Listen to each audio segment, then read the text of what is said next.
next episode 2 of Sisters of Away-Away Gang.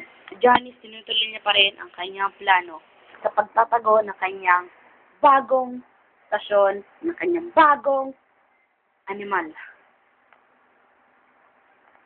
At bumalik na siya sa kanyang pagtulugan para kunyari, hindi malaman ng kanyang ate na ninakaw niya ang kanyang dalo. At pagalipas ng isang araw, sumigaw ang kanyang ate.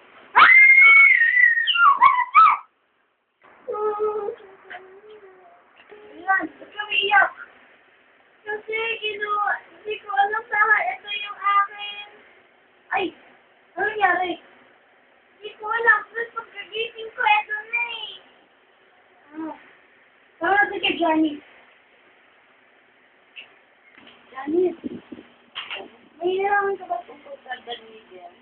Hindi ko na hindi yung kalagay ang tulog ko. Hindi ko ako malapit na gusto ako sa Pero may masamang balak na inisip at nagsinungaling na lang si Janice sa kanyang tatay. Dahil wala na siya magagawa, gusto niyang regalo ng kanyang matandang kapatid.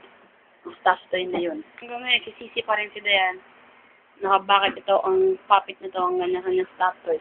At binilibog niya sa kanyang ate. Binilibog siya sa kanyang ate. It's on the episode 2. Find another exciting moment in episode 3 of Sister, Yeah! Gang Sister. Bye guys! Peace!